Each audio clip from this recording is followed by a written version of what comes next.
26 सितंबर 2024 मुंबई के महाराष्ट्र डिस्ट्रिक्ट में एक 15 साल की लड़की सिर्फ इसलिए सुसाइड अटेम्प्ट कर लेती है क्योंकि उसकी मां ने उसे फ़ोन न चलाने को लेकर डांटा था। और यही नहीं, इसी तरीके से 15 साल के लड़के ने सिर्फ इसलिए सुसाइड अटेम्प्ट कर लिया क्योंकि उसके फादर ने उससे मोबाइल ले लिया। लास्ट मंथ दिल्ली में क्लास 9 के 3 बच्चों ने अपने फ्रेंड के छुरा भोंक दिया क्योंकि वो उन्हें मोबाइल लाने की पार्टी नहीं दे रहा था। ये इंसिडेंट हमें बताते हैं कि आज के टीनेज मोबाइल को लेकर कितना हाइपर है। मोबाइल एक हिस्सा बन गया है हमारी लाइफ का, जिसके बिना लाइफ बड़ी अधूरी सी लगती है। माना कि ये हमारी लाइफ को बहुत ही कन्वीनियंट, सुविधाजनक बनाता है, लेकिन इस पर हद से ज़्यादा डिपेंड होना हमारी मेंटल हेल्थ, हमारी हेल्थ और सोशल लाइफ के लिए बहुत खतरनाक साबित हो सकता है, जिसे हम मोबाइल एडिक्शन भी कहते हैं। काम आदमी एवरेज 4.5 घंटे बिताता है डेली फ़ोन में, और इंडिया में लगभग 6.5 घंटा एक आम आदमी बिताता है अपने फ़ोन में। कोविड-19 पैंडेमिक की वजह से लोगों का स्क्रीन टाइम काफ़ी बढ़ गया, जिससे उन्हें बहुत ज़्यादा मोबाइल यूज़ करने की आदत पड़ गई। एक स्टडी के अकॉर्डिंग 33.37% लोग ऐसे हैं जिन्हें कोई ना कोई ऐसी इंटरनेट हैबिट ज़रूर है जो उनके लिए आगे चलकर खतरनाक साबित हो सकती है। हद से ज़्यादा मोबाइल यूज़ करने का ये जो एडिक्शन है, ये टीनेज लड़के लड़कियों में कुछ ज़्यादा ही पाया जाता है, यानी कि वो लोग जिनकी एज 20 या उससे कम है। इसका साइंटिफिक रीज़न ये है कि ऐसे लोगों में बिहेवियरल चेंज थोड़े ज़्यादा देखने को मिलते हैं compare than other age group. मैं ये नहीं कह रहा कि अदर एज ग्रुप में ये प्रॉब्लम पाई नहीं जाती, बल्कि मैं ये कह रहा हूँ कि इस ग्रुप में ये प्रॉब्लम कुछ ज़्यादा ही पाई जाती है। मोबाइल एडिक्शन क्या है और ये लोगों में इतना कॉमन क्यों है? मोबाइल एडिक्शन लगने के बाद हम पर क्या इफेक्ट पड़ता है? हम फिजिकल तरीके से या साइकोलॉजिकल तरीके से इससे कैसे इफेक्टेड होते हैं? शुरुआत से लेकर एंड तक स्टेप बाय स्टेप जानते हैं इस एडिक्शन के बारे में।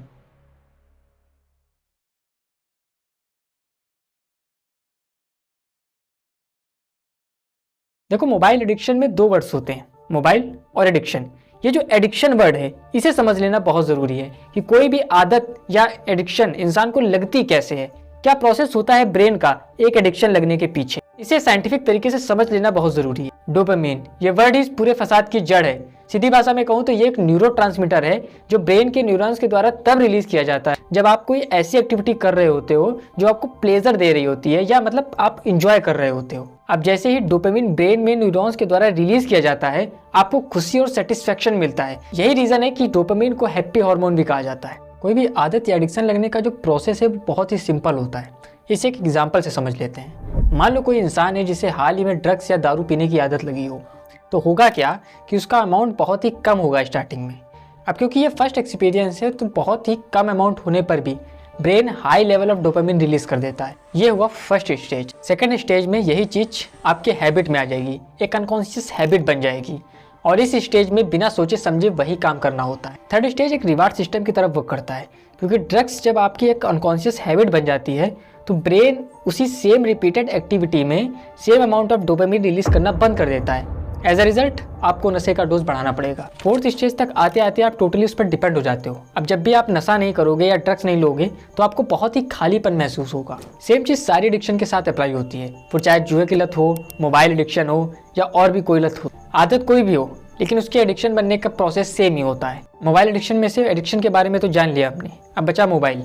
अब क्योंकि हम मोबाइल के बारे में बात कर रहे हैं, इसलिए मोबाइल और इंटरनेट टेक्नोलॉजी के बारे में जान लेना भी बहुत ज़रूरी है। मोबाइल फ़ोन का बर्थडे 3 अप्रैल 1973 को माना जाता है, क्योंकि यही वो दिन है जिस दिन अमेरिकन इंजीनियर मार्टिन कूपर इसे लोगों के सामने लेकर आए थे।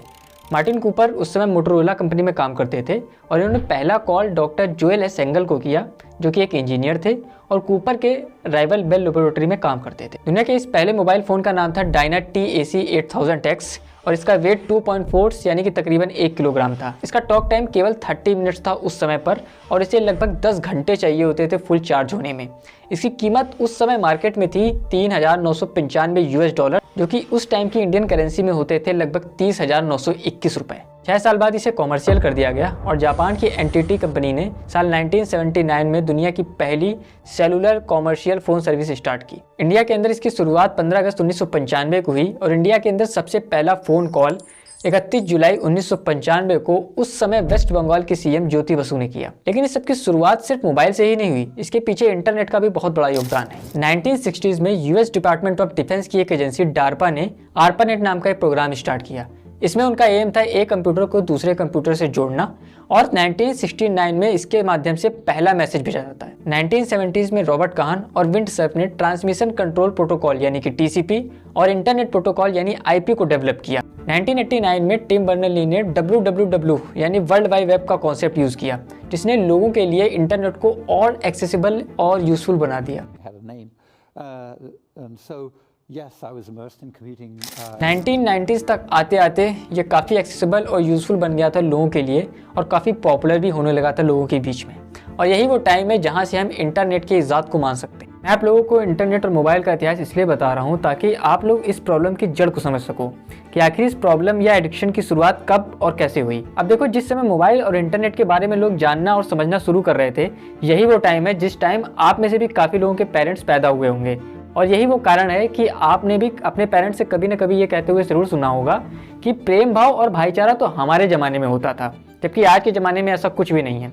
उनका कहना बिल्कुल ठीक है, क्योंकि टेक्नोलॉजी को अपने आंखों के सामने बड़ा होते हुए देखा है उन्होंने। मोबाइल फ़ोन को इसलिए बनाया गया था ताकि लोगों के बीच की दूरियाँ कम की जा सके, लेकिन आज देखो हालात वही हैं कि आज मोबाइल ही एक बहुत बड़ा रीज़न है लोगों में दूरियां पैदा करने का। 52% टीनेजर्स ऐसे हैं जो कि एक लंबे समय तक फ़ोन के साथ बैठना पसंद करते हैं, वो भी अकेले में, और वो भी उस टाइम जब वो अपनी फैमिली के साथ होते हैं या अपनी फ्रेंड्स के साथ होते हैं। अगर इसी हिसाब से चला तो एक एवरेज इंसान अपनी लाइफ के 5 साल और 4 महीने केवल फ़ोन चलाने में निकाल देगा। अब आप अंदाज़ा लगा ही सकते हो कि ये एडिक्शन कितनी खतरनाक है।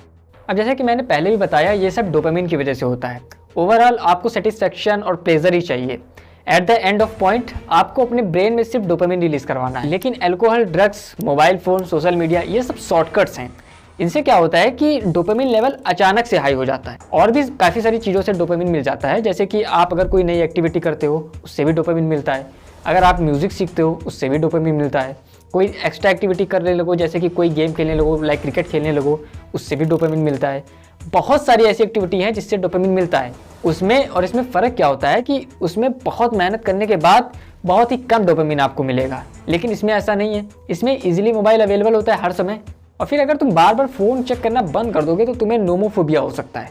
ये नोमोफोबिया टर्म को समझ लेते हैं कि ये नोमोफोबिया आखिर है क्या। नोमोफोबिया बेसिकली 3 वर्ड से मिलकर बना है, नो, मोबाइल फ़ोन और फोबिया, यानी मोबाइल से दूर रहने पे जो डर लगता है उसी को कहते हैं नोमोफोबिया। 48% ऐसे हैं पूरी दुनिया में जिनको डर लगने लगता है या एंजाइटी होने लगती है जब उनका बैटरी लेवल 20% से डाउन हो जाता है। अब देखो, किसी चीज़ के फ़ायदे हैं तो उसके नुकसान भी हैं। इंसान की बनाई हर चीज़ में पूरी से पूरी संभावना है कि उसका अच्छे से अच्छा यूज़ किया जाए, लेकिन साथ ही साथ ये संभावना भी बिल्कुल बराबर है कि उसका गलत से गलत मिसयूज़ हो जाए। ये हमारे ऊपर डिपेंड करता है कि हम उसका यूज़ कैसे कर रहे हैं। मोबाइल फ़ोन के फ़ायदे गिनाने की ज़रूरत नहीं है, तुम लोगों को ऑलरेडी जानते हो बहुत सारे फ़ायदे हैं इसके, बहुत अच्छे तरीके से इसके यूज़ किया जा सकता है। लेकिन इसके डिसएडवांटेजेस पर एक बार नज़र डाल लेते हैं।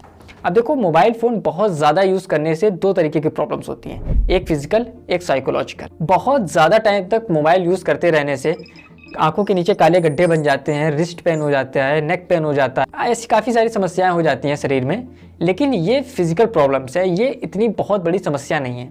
लेकिन इसका साइकोलॉजिकल इम्पैक्ट जो पड़ता है वो बहुत खतरनाक होता है। एक सबसे बड़ा साइकोलॉजिकल इम्पैक्ट ये पड़ता है कि लोगों को इंसोम्निया डिसीज़ हो जाती है। इस डिसीज़ में लोगों के स्लीपिंग साइकिल पर फ़र्क पड़ जाता है, लोगों को नींद नहीं आती है और इस वजह से उन्हें हेलुसिनेशन होने लगते हैं। हेलुसिनेशन होने से, काफ़ी बार नींद ना आने से, नींद खराब हो जाने से, यही सारी चीज़ें बाद में स्ट्रेस का काम करते हैं और आदमी डिप्रेशन में चला जाता है। मोबाइल एडिक्शन आपका अटेंशन स्पैन भी कम कर सकती हैं, यानी आपको जिस चीज़ पर ध्यान देना चाहिए उस पर आपका ध्यान कभी होता नहीं है। आपका ध्यान सिर्फ और सिर्फ मोबाइल फ़ोन पर होता है हर समय। तुम गौर करो, जितने दिनों से तुम फ़ोन यूज़ कर रहे हो उतने दिनों की मेमोरीज तुम्हें ठीक से याद भी नहीं है कि वो दिन कैसे बीत गए, कितनी जल्दी बीत गए। लेकिन वो मेमोरीज जो मोबाइल आने के पहले की थी वो तुम्हें बहुत अच्छे तरीके से याद है। यही रीज़न है कि मन में कभी कभी ख्याल भी आता है कि यार बचपन बहुत सही था। और ये सब होता है सिर्फ डोपामिन रिलीज करवाने के लिए, प्लेजर पाने के लिए, सेटिस्फेक्शन पाने के लिए। अब ऐसा नहीं है कि ये एडिक्शन ख़त्म नहीं की जा सकती या ये एडिक्शन परमानेंट है। कोई भी एडिक्शन या प्रॉब्लम परमानेंट नहीं होती। कोई भी एडिक्शन ऐसी नहीं होती जो कभी ख़त्म ना की जा सकते, बशर्ते कि आपको समझ में आ जाए कि वो एक एडिक्शन है। अगर तुम्हें ये लगता ही नहीं कि मोबाइल चलाना एक एडिक्शन है या मोबाइल बहुत ज़्यादा यूज़ करना एक एडिक्शन है, तो भाई तुम मोबाइल चलाओ भी, तुम सोल्यूशन मत ढूंढो जब तक तुम्हें लगने ना लगे ये वाकई एक एडिक्शन है। ये उनके लिए मैं बोल रहा हूँ जिन्हें वाकई लगता है, जिन्हें वाकई समझ में आ गया है कि ये एडिक्शन है। अब अगर ये सब देख के तुम्हें समझ में आ गया है कि मोबाइल एडिक्शन क्या है, कैसे लगती है, तो कॉन्ग्रेचुलेसन, 60% काम तो हो गया। 40% में समझना ये ज़रूरी है कि इस प्रॉब्लम को आखिर छोड़ना कैसे है। अगर वाकई सीरियस हो, इस प्रॉब्लम को छोड़ना चाहते हो कि नहीं छोड़ना ही है, हम समझ चुके हैं कि एडिक्शन है, तो आप मेरे को इस वीडियो में कमेंट करके बता सकते हो। नेक्स्ट वीडियो में हम इस पे बात ज़रूर करेंगे। धन्यवाद।